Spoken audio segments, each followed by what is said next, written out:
ಸಿನಿಮಾದಲ್ಲೆಲ್ಲ ನಾವು ನೋಡ್ತಾ ಇರ್ತೀವಿ. ಆಮೇಲೆ ಅಗೈನ್ ಈ ಕೆಲವೊಂದು ಕ್ರೈಮ್ ರಿಲೇಟೆಡ್ ಕೇಸ್ ಸ್ಟಡಿಗಳನ್ನ ತಗೊಂಡೋಗಿ ನಾವು ನೋಡ್ತಾ ಇರ್ತೀವಿ. ಈ ಅಂಡರ್ವರ್ಲ್ಡ್ ಅಂತ ಅಂದಾಗ ಅಲ್ಲೊಂದು ಶೆಟ್ಟಿ ಅನ್ನೋ ಹೆಸರು ಇದ್ದೇ ಇರುತ್ತೆ.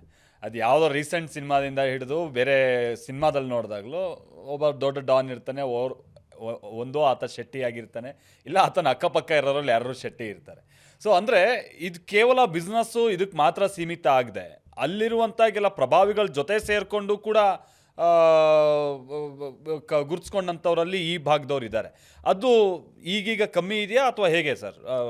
ಚೇಂಜ್ ಆಗಿದೆಯಾ ಅದೇನು ಅಂತ? ಈಗ ನೋಡಿ, ಬಾಂಬೆನಲ್ಲಿ ಅಂಡರ್ ವರ್ಲ್ಡ್ ಅನ್ನೋ ವಿಷಯನೇ ಈಗ ಆಲ್ಮೋಸ್ಟ್ ಇಲ್ಲ ಅಂತಾಗಿದೆ ಈಗ. ಯಾಕೆಂದರೆ ತುಂಬ ಅದೆಲ್ಲ ಆಲ್ಮೋಸ್ಟ್ ನಿರ್ನಾಮ ಆಗಿದೆ. ಇವತ್ತು ಭಯನೂ ಇಲ್ಲ. ಮುಂಚೆ ಇದ್ರೆ ಒಂದು ಒಳ್ಳೆ ಗಾಡಿ ತಗೊಂಬಂದರೆ ಮನೇಲಿ ಹೇಳ್ತಾರೆ, ನೀ ಗಾಡಿ ತಗೊಂಬಂದ್ರೆ ನಾಳೆ ಎಲ್ಲರಿಗೂ ಗೊತ್ತಾಗುತ್ತೆ, ನಾಳೆ ಒಂದು ಫೋನ್ ಬರುತ್ತೆ ಅಂತ ಒಂದು ಭಯ ಇತ್ತು. ಯಾವಾಗ ಒಂದು 15-20 ವರ್ಷ ಹಿಂದೆ ಇತ್ತು 100% ಇತ್ತು. ಆಮೇಲೆ ನೀವು ಒಳ್ಳೆ ಬಿಸ್ನೆಸ್ ಮ್ಯಾನ್ ಅಂತ ಹೇಳಿದ್ರೆ ನಿಮ್ಮ ಹೋಟೆಲ್ ಒಳ್ಳೆ ಬಿಸ್ನೆಸ್ ಬರ್ತಾ ಇದ್ರೆ ಅವರಿಗೊಂದು ಭಯ ಇತ್ತು, ಯಾವಾಗ ಯಾರ್ದು ಫೋನ್ ಬರುತ್ತೆ ಅಂತ ಗೊತ್ತಿಲ್ಲ, ಈ ಒಂದು ಕನೆಕ್ಷನ್ ಯಾವ್ದು ಇಟ್ಕೊಳ್ಳಲ್ಲ ಅಂತ ಹೇಳ್ಬಿಟ್ಟು. ಸೊ ಅಂಥ ಒಂದು ಭಯ 100% ಇತ್ತು. ಆಮೇಲೆ ನೀವು ಹೇಳಿದ ಶೆಟ್ರು ಅಂಡರ್ ವರ್ಲ್ಡಿಗೆ ಹೋದ್ರು ಅಂತ. ನೀವು ಶೆಟ್ರು ಎಲ್ಲಿ ಹೋಗಿದಾರೋ ಅವ್ರು ಅಲ್ಲಿದ್ದಾರೆ. Is the best of the best. Correct. ನಾನು ಏನು ಕೆಲಸ ಕೈಯಲ್ಲಿ ಹಿಡ್ಕೊಂಡಿದ್ದೀನೋ ಅಲ್ಲಿ ನಾನು ಬೆಸ್ಟ್ ಮಾಡ್ತೀನಿ, irrespective of the what field I have chosen ಅಂತ ಹೇಳ್ಬಿಟ್ಟು. ಆಮೇಲೆ ಕೆಲವು ಜನ ಓಕೆ ಅನ್ಫಾರ್ಚುನೇಟ್ಲಿ ಅನ್ನೋಯಿಂಗ್ಲಿ ಅನ್ಕಾನ್ಷಿಯಸ್ಲಿ ಅಲ್ಲಿ ಸೇರ್ಕೊಂಡಿದ್ದಾರೆ. ಅಲ್ಲಿಂದ ಎಷ್ಟೋ ಜನ ಹೊರಗೆ ಬಂದು ಇವತ್ತು they are the best business man. ಕೆಲವು ಜನ ಹೊರಗೆ ಬರಲಿಕ್ಕೆ ಆಗಲಿಲ್ಲ ಅವರಿಗೆ ಫಾರ್ ಸಮ್ ಸಿಚುವೇಶನಲ್ಲಿ. ಸೊ ಆಮೇಲೆ ಅದು ಏನಾಯಿತು, ಅವ್ರದ್ದು ಹಿಸ್ಟ್ರಿ ಆಗಾಯಿತು. ಆದರೆ ಆಮೇಲೆ ಈಗ ನೋಡಿ, ಪರ್ಟಿಕ್ಯುಲರ್ಲಿ ಈ ಜನ್ರೇಷನ್ ಎಂದರೆ ಲಾಸ್ಟ್ ಒಂದು 20 ಇಯರ್ಸ್ನಲ್ಲಿ there is no such incidences. ಆ ಲೈನ್ಗೆ ಹೋದವರು ಯಾರೂ ಇಲ್ಲ. ಆದರೆ ಅಲ್ಲಿದ್ದವರು ಸಹ ಅವ್ರ ಮಕ್ಕಳೆಲ್ಲ ಬೆಸ್ಟ್ ಪ್ರೊಫೆಷ್ನಲ್ಸ್. ನಾನು ಹೇಳಿದ್ರೆ ಇವಾಗ ಶೆಟ್ಟಿ ಕಮ್ಯುನಿಟಿಯಲ್ಲಿ ನಮ್ಮರ್ಥ 600+ ಡಾಕ್ಟರ್ಸ್ ಇದ್ದಾರೆ, 400 CS ಇದ್ದಾರೆ, ಚಾರ್ಟರ್ಡ್ ಅಕೌಂಟ್ಸ್ ಇದ್ದಾರೆ, ಲಾಯರ್ಸ್ ಇದ್ದಾರೆ, ಆರ್ಕಿಟೆಕ್ಟ್ಸ್ ಇದ್ದಾರೆ, ಇಂಜಿನಿಯರ್ಸ್ ಇದ್ದಾರೆ. So everywhere we are today.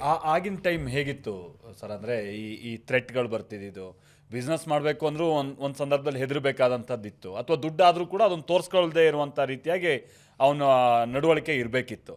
ಆಗಿನ ಇನ್ಸಿಡೆಂಟ್ ನೆನ್ಪು ಮಾಡ್ಕೊಳ್ಳೋದಾದರೆ ಸರ್ ಎಷ್ಟೋ ಇನ್ಸಿಡೆನ್ಸಸ್ ಇದೆ. ಒಬ್ಬ ಹೊಸ ಬಿಸ್ನೆಸ್ ಸ್ಟಾರ್ಟ್ ಮಾಡೋದು ಅಂತ ಹೇಳಿದ್ರೆ ನೆಕ್ಸ್ಟ್ ಡೇ ಫೋನ್ ಬರ್ತಾಯಿತ್ತು. ಐದರ್ ಅವ್ರು ಏನು ಹೇಳಿದ್ದು ಅದನ್ನು ಕೇಳಬೇಕು, ಕೇಳಲಿಲ್ಲ ಅಂತ ಹೇಳಿದ್ರೆ ಏನಾದರೂ ಥ್ರೆಟ್ ಇತ್ತು. ಎಷ್ಟೋ ಮರ್ಡರೂ ಆಗಿದೆ. ಇದೆಲ್ಲ ಆಗಿದೆ, ಪ್ರಾಕ್ಟಿಕಲ್ ಆಗಿರುವಂಥ ವಿಷಯ. ಆದರೆ ಸ್ಲೋಲಿ ಈಗ ಮಹಾರಾಷ್ಟ್ರ ಗೌರ್ಮೆಂಟು ಅಂತ ಒಂದು ಸ್ಟ್ರಿಕ್ಟ್ ಕಾನೂನೆಲ್ಲ ತಂದು, ನೀವು ಕೆಲವು ಹೆಸರೆಲ್ಲ ಹೇಳಿದ್ರಿ, ಅವರೆಲ್ಲ ಅದನ್ನು ಪೊಲೀಸ್ ಡಿಪಾರ್ಟ್ಮೆಂಟ್ ಇದ್ದು ಅದನ್ನು ಯಾವ ರೀತಿ ಕಂಟ್ರೋಲ್ ಮಾಡಬೇಕು ಆ ರೀತಿನ ಕಂಟ್ರೋಲ್ ಮಾಡಿ ಇವತ್ತು ದಟ್ ಈಸ್ ಆಲ್ಮೋಸ್ಟ್ ಝೀರೋ. ಆದರೆ ನಾನು ನೋಡಿದ್ದೀನಿ 25 ವರ್ಷ ಹಿಂದೆ, 30 ವರ್ಷ ಹಿಂದೆ ಏನು ಒಂದು ಅದನ್ನ ಹೇಳಿದ್ರಲ್ಲ, ಒಂದು ಗಾಡಿ ಒಂದು ಯಾವುದೋ ಹೊಸ ಕಾರ್ ತಗೊಂಡು ಅಂತ ಹೇಳಿದ್ರೆ ನಿಮಗೆ ಥ್ರೆಟ್ ಇತ್ತು. ಆ ಥ್ರೆಟ್ ಎಲ್ಲಿವರೆಗೆ ಇತ್ತು ಅಂತ ಹೇಳಿದ್ರೆ, ಮಕ್ಕಳು ಶಾಲೆಗೆ ಹೋಗೋಕೆ ಬಿಡಲ್ಲ, ಓದೋರು ವಾಪಸ್ ಬರೋಕ್ಕೆ ಬಿಡಲ್ಲ. ನೀವು ನಾಳೆ ಬೆಳಗ್ಗೆ ನೀವು ನಿನ್ನ ಅಂಗಡಿ ಬಾಗಿಲು ಯಾಕೆ ತೆಗಿತೀಯ ನಾನು ನೋಡ್ತೀನಿ, ಅದೆಲ್ಲ ತುಂಬ ತುಂಬ ತುಂಬ ತುಂಬ ರೀತಿಯ ಥ್ರೆಟ್ ಇತ್ತು. ಸೊ ಟುಡೇ ಆಲ್ಮೋಸ್ಟ್ ಅಂಥದ್ದು. ಈಗ ನೀವು ಬ್ಯಾಂಗ್ಳೂರು ಓಡಾಡಿದ್ರಿ, ಈಗ ನಿನ್ನೆಯಿಂದ ಬಂದು ಆಗಾಗ ಬರ್ತಾ ಇರ್ತೀರಾ ಅಂತ ಕೂಡ ಕಾಣಿಸುತ್ತೆ. ನೀವು ಆ ಡಿಫ್ರೆನ್ಸ್ ಹೇಗೆ ನೋಡ್ತೀರಾ ಬೆಂಗಳೂರು ಜೊತೆಗೆ ಬಾಂಬೆ ಅಥವಾ ಮುಂಬೈ ಅಂತ ಬಂದಾಗ? ಮೊದಲಿಗೆ ಟ್ರಾಫಿಕ್ ವಿಚಾರವಾಗಿ ಏನಾದ್ರು ಡಿಫ್ರೆನ್ಸ್ ಇದೆಯಾ, ಅಥವಾ ಬೆಂಗಳೂರೆಲ್ಲ ಭಾಳ ಟ್ರಾಫಿಕ್ ಅಂತ ಈ ಹೊರಗಡೆಯಿಂದ ಬಂದಂಥ ಮಂದಿ ಹೇಳ್ತಾರಲ್ಲ, ಹೌದಾ? ಕಂಪೇರಿಟಿವ್ಲಿ ನೀವೇನು ಹೇಳ್ತೀರಾ? ಬೆಂಗಳೂರಿನಲ್ಲಿ ಭಾಳ ಟ್ರಾಫಿಕ್ ಅಂತ ಹೇಳ್ತಾರಲ್ಲ, ಅವ್ರನ್ನ ಒಂದ್ಸರಿ ಬಾಂಬೆ ಕಳಿಸಿ, ಆಮೇಲೆ ಅದನ್ನೆಲ್ಲ ಹೇಳೋದೇ ನಿಲ್ಲಿಸ್ಬಿಡ್ತಾರೆ. So traffic wise both the cities are suffering equally. ಯಾಕೆಂದರೆ sir, according to me both the cities are getting transformed today. ನಾಳೆ ನೋಡಿ ಏನಾಗಿತ್ತು ನಮ್ಮಲ್ಲಿ, ನೋಡಿ ಒಂದು 100 ವರ್ಷ ಹಿಂದೆ ಆಗಲಿ, 50 ವರ್ಷ ಹಿಂದೆ ಆಗಲಿ, 20 ವರ್ಷ ಒಂದು ರೋಡ್ ಇತ್ತು. ಆ ರೋಡ್ ಪಕ್ಕದಲ್ಲೆಲ್ಲ ದೊಡ್ಡ ದೊಡ್ಡ ಬಿಲ್ಡಿಂಗ್ ಆಗಿಬಿಟ್ಟಿದೆ. ಆ ಬಿಲ್ಡಿಂಗ್ ಇದಕ್ಕೆ ನನಗೆ ಆವಾಗ ಟ್ರಾಫಿಕ್ಕು ಎಷ್ಟು ಇತ್ತು ಅದರ 500% ಇವಾಗ ಜಾಸ್ತಿ ಆಗಿದೆ. ಆದರೆ ರೋಡ್ ಅದೇ ಇದೆ, ಯಾಕಂದರೆ ಅದು ಅಲ್ಲಿ ಡೆವಲಪ್ ಮಾಡುವ ಏನು ಸ್ಕೋಪೇ ಇಲ್ಲ. ಯಾಕಂದರೆ ಅಲ್ಲಿ ಪಕ್ಕದಲ್ಲಿ ಬಿಲ್ಡಿಂಗ್ ಇದೆ. ಹಾಗಾಗಿ ಅದು ಡೆವಲಪ್ ಯಾಕೆ ಮಾಡಬೇಕು? ಅದರ ಇಲ್ಲ ಅಂಡರ್ಗ್ರೌಂಡ್ ಹೋಗಬೇಕು, ಇಲ್ಲ ಓವರ್ಗ್ರೌಂಡ್ ಹೋಗಬೇಕು. ಆ ಓವರ್ಗ್ರೌಂಡ್ ಅಂಡರ್ಗ್ರೌಂಡ್ ಕೆಲಸ ಮಾಡಬೇಕಾದ್ರೆ ಅಷ್ಟೇ ಜಾಗದಲ್ಲಿ ಅದೇ ಟ್ರಾಫಿಕ್ ಬಂದಲ್ಲಿ ಕೆಲಸ ಮಾಡಬೇಕು. So all these are causing the traffic.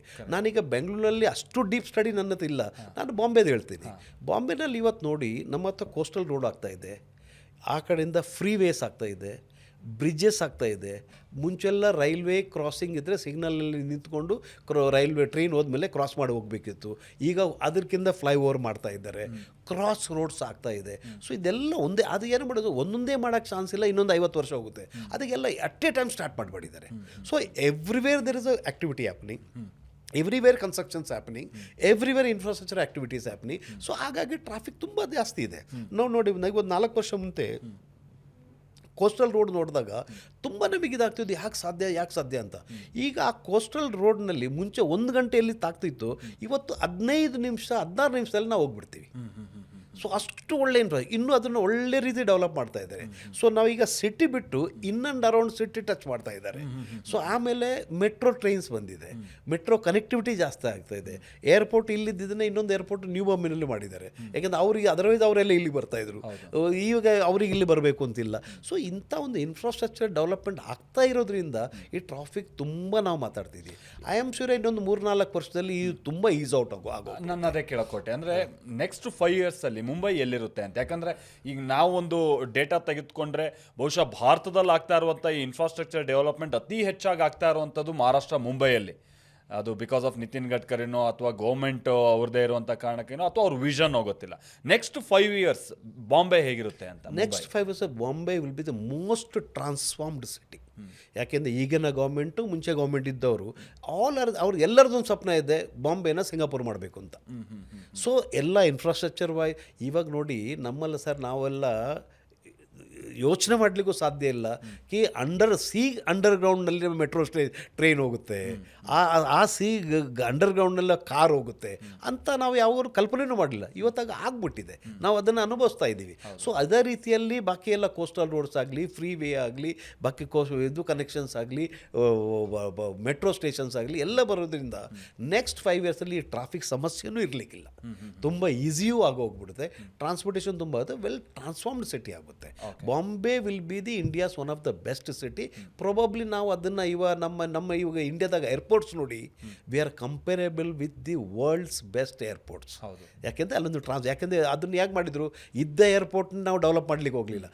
ತುಂಬ ದೂರ ಆದರೂ ಪರವಾಗಿಲ್ಲ ಅಂತ ದೂರಕ್ಕೆ ಹೋಗಿ ಓಪನ್ ಜಾಗ ತಗೊಂಡು ಅಲ್ಲಿ ಏನೆಲ್ಲ ಮಾಡಲಿಕ್ಕೆ ಸಾಧ್ಯವೋ, ಬೆಸ್ಟ್ ಮಾಡಲಿಕ್ಕೆ ಏನು ಸಾಧ್ಯ ಅದನ್ನೆಲ್ಲ ಮಾಡಿದ್ದೀವಿ ನಾವು. ಅದೇ ರೀತಿ ಇದನ್ನು ಆಗ್ತಾಯಿದೆ. ಸೊ ಈ ಇಲಾಖೆ ಒಂದು ಒಳ್ಳೊಳ್ಳೆ ಟ್ರಾನ್ಸ್ಫಾರ್ಮೇಷನ್ ಎಲ್ಲ ಆಗ್ತಾಯಿದೆ.